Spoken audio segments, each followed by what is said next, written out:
Everybody, so that thing, a candle, it gets its energy from burning that stuff in there, the wax, and in there's about 37,000 joules per gram of energy when you burn it. Now it burns at about 8 grams an hour. There is in fact a standard candle. Somebody has measured that. So about 8 grams an hour. What that means is about 2.16 milligrams per second of wax is burnt with 37,000 joules per gram, means we burn about 74 joules per second every time we light a candle.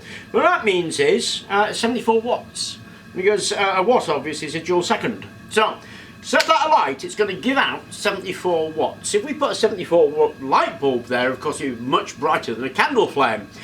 And that's because candle flames are actually terribly inefficient at turning that energy into light. It's actually about 0.05% gets turned into light. The rest of it comes off as heat. Now, that's really interesting, because you burn 10 of those, you have a 3/4 kilowatt heater. So why is it that we don't feel the heat when we do that? Well, because heat rises. So we light a candle and the whole lot just zips off up there somewhere, and we get absolutely no benefit from it at all. But we do get heat, quite a lot of heat from these things. We just don't feel it because we let it shoot up into the loft. And that's where plant pot heaters come in. Plant pot heaters, of course, have been sticking a plant pot on there. And what happens is that heat rises, heats up the plant pot, and then that plant pot, of course, radiates the heat out. And that's the basis of a plant pot heater. Unfortunately, there's one slight problem with plant pot heaters, and that is the plant pot. Plant pots are just terracotta and they're not the best made of things. The quality control on them is terrible, and you get some really great ones and then you get some really awful ones. And when you heat it up, it gets a lot of thermal stress, and of course it will crack, and you find them cracking.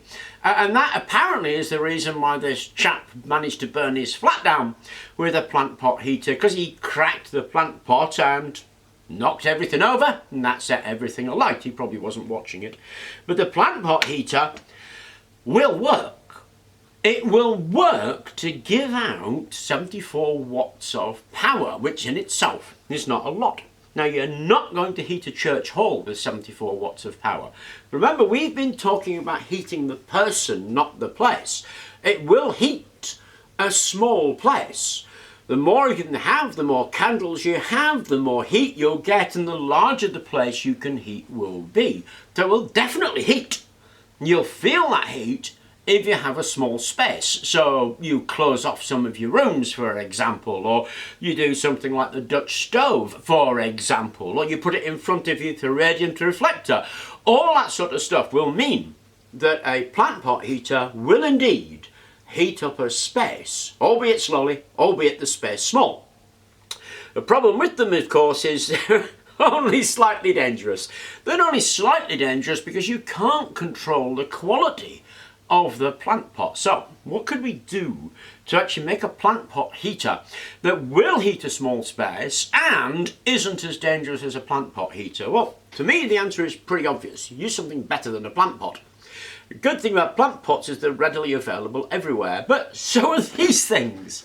This is a stainless steel toilet brush holder. We're going to use a stainless steel toilet brush holder because they actually work surprisingly well. Now, you could also use a can, you could use a tin, you could use a pedal bin, you can use anything at all, because what you do with it is you light that, you stick that over. Now then, the heat will rise, but of course it can't go into your loft. It's going to stop right there because it's got a top on it.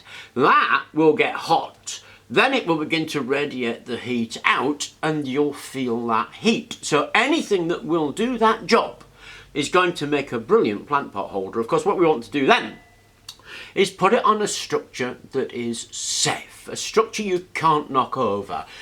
Structures that are difficult to knock over are, of course, things like pyramids, where the base is much broader than the top, means it's quite hard to knock it over. So we're going to make a base out of this. It's a bit of drawer front I've got left over from my desk. On that drawer front, I'm going to use some drawer handles as some feet. So there's my holes for the bolts, and I also drilled this. It's a slot. So you just drill a load of holes in a line, it's called stitching, and it cuts out a slot there because I have this. This is strapping. You can get this from any big box DIY store, and we shove the strapping in there, screw it here, put the feet on.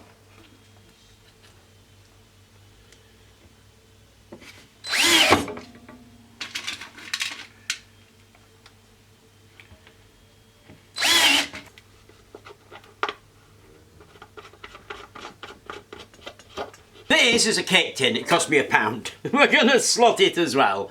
So use your bit of angle and draw around it so you know how big the slot is. That's it, just drill through.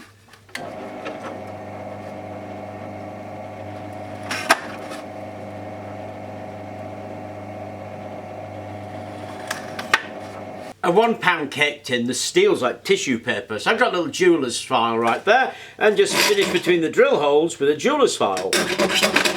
So we could just put a candle straight on that, but I actually want to have something a bit longer lasting, so I'm going to make a candle, this jar. So the jar's going to go there, and obviously the tray is where you put the heat source, your candles, your oil lamp, your burner. We have made other burners, so that kind of burner would go quite nicely there as well. So there's quite a few styles of burner that you can put in here to get a bit more heat, but we're going to stick with the candle idea and make a candle out of that glass jar. What it means is that needs to sit about there, and we can see that it's a little bit out, so we need to put a gooseneck, so a bend that way and that way on this so that this hangs over the centre of that jar. Dead easy, just mark it and bend it.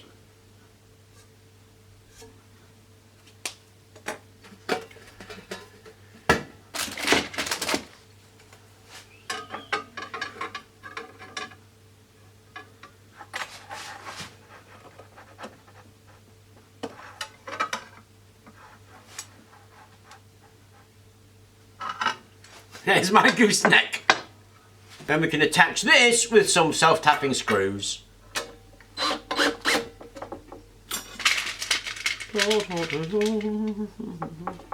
So the heater unit itself is done. Broad base, made out of metal so it can't crack. If you're going to use a tin, then you want to put a bit of aluminium in the bottom, but because this is shiny and stainless steel, we don't need to bother. So the heat comes here, rises up, and instead of shooting up into the loft, gets caught here. That makes that tin really hot, and that will radiate out the heat. This tin I chose because it's easy to get hold of. It's a toilet brush holder. But you could use a pedal bin, you could use a food can, you can use an old paint tin. Anything at all that is suspended like that will do this job of capturing that heat and turning it into infrared and radiating it back out at you. Of course, what we need now is a source of heat, and what we could use is just candles. But as I say, I'm going to make a candle out of this, so let's just open that up. So when you burn a fuel, it's a combination between the amount of fuel and the amount of oxygen. If the amount of fuel and the amount of oxygen are ideal, it's gonna burn clean. And that's why heavy oils need a lot of air forced through them. If you can do that, you'll get a clean burn. And now when it comes to a wick, wicks expose a certain amount of fuel depending on the size of the wick. If there's too much wick exposed, there's too much fuel, and if you try to burn it, there's not enough oxygen, and you get a sooty flame. The way to control that is to expose less wick. You get a smaller flame, yes, but you still got the same amount of oxygen, and so you get a clean burn. So if you're getting a sooty burn, make your wick smaller, and in the end you'll find that this soot will just disappear because there's enough oxygen to burn all the fuel. Soot is when fuel is partially burnt, and it's partially burnt when there's not enough oxygen. Now you can use a ton of materials for wicks. I mean, here's a good one. It's a mop head. It's a bit of cotton, natural cotton, and of course it's meant to absorb stuff because it wouldn't be a good mop if it didn't, and that makes a really good material. So do lasers, so do wick materials you can buy. We quite frequently use this stuff, which is a carbon cloth, because we have it. It works quite well, but there's a lot of things you can use as a wick. When it comes to putting a wick into a lamp, you can't just put it in there. You can just put it there and lean against the side. Or you can have some kind of wick holder. Now, I quite like wick holders because they preheat the fuel, and that's quite a good thing. If you dip the wick holder into the fuel, as the wick burns, the holder gets hot, and that heats up the fuel and helps the fuel rise in the wick a bit better. But none of that really matters. You can do something very, very basic by just dipping it over the edge of the glass jar. You can make a little wire loop that you wrap around and hang your wick on your wire root loop, or you can use a guide made out of a tube of metal. Now, I frequently use a guide made out of a tube of metal because I've got it. This is copper pipe. It's 8mm copper pipe with a 6mm hole in the centre. It's used for heating. It lays like cable, actually. I use this a lot because I happen to have it, but you don't need it. You can do absolutely any of those things, and that'll make a great wick material. Now, when it comes to putting the wick in, like I say, you can make a little structure out of wire, you can make a little holder for it, whatever you want. We happen to have that toilet roll holder. Now, as luck would have it, and of course it wasn't luck because I measured this when I bought it, the lid of the toilet brush, stainless steel, fits directly on there and has a hole in the middle. You couldn't ask for more. You could just stuff a wick in there if you wanted. What we're going to do is what we did when we made these burners, and we're going to take a piece of copper pipe that we flared, put it through that hole, and then crimp it down so that we get a nice tight joint, and that will be our wick holder. So what we're going to do is we're just going to drop a bit of this in the centre of that hole, and it will become the wick holder all by itself, and then we can feed some wick through it. If you want more information on exactly how to do this, check out video 1773, and I'll put a link to that in the end of this video. Okay, our fuel of choice, paraffin. Now, you can use lamp oil. Lamp oil is just paraffin, but it's been a bit more refined, and so it doesn't smoke as much. But like I say, you can take care of that by paying attention to the height of the wick. Just give that a little bit of time to soak up.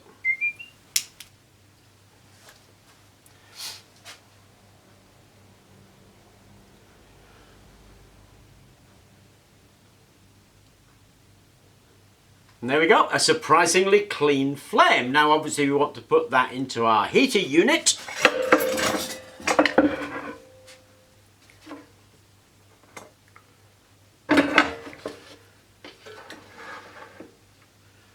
Now that heat will be caught in here, and this bit will start to get warm. Ooh, that's surprising. That's already really quite hot. I've got a bit of black tape here so I can measure it. And that's already 57 degrees centigrade. So this is clearly going to last a very long time because we've got a lot of fuel here and we're burning about 8 grams an hour. And that flame is actually about 5 times the size. So it's probably more like 40 grams an hour, something like that. So it's going to last a long time. Because we've got a nice broad base, it's going to be an awful lot safer. We've got a containment for any fuel we might spill. This is going to do exactly the same job as a plant pot, but there's no danger of this cracking. So that's going to get hot. That's going to radiate out. And remember, it won't heat a church hall. It'll heat a small space. And that's really what you're looking for. So if you reduce the space that you're trying to heat, and run something like this, then you are going to be able to keep a bit warmer than if you don't do something like this, and that's going to last a very long time. Anyway, I thought I would update the plant pot heaters, courtesy of the BBC News. I hope it was of interest to you. Thank you very much for watching, and please do remember to like and subscribe.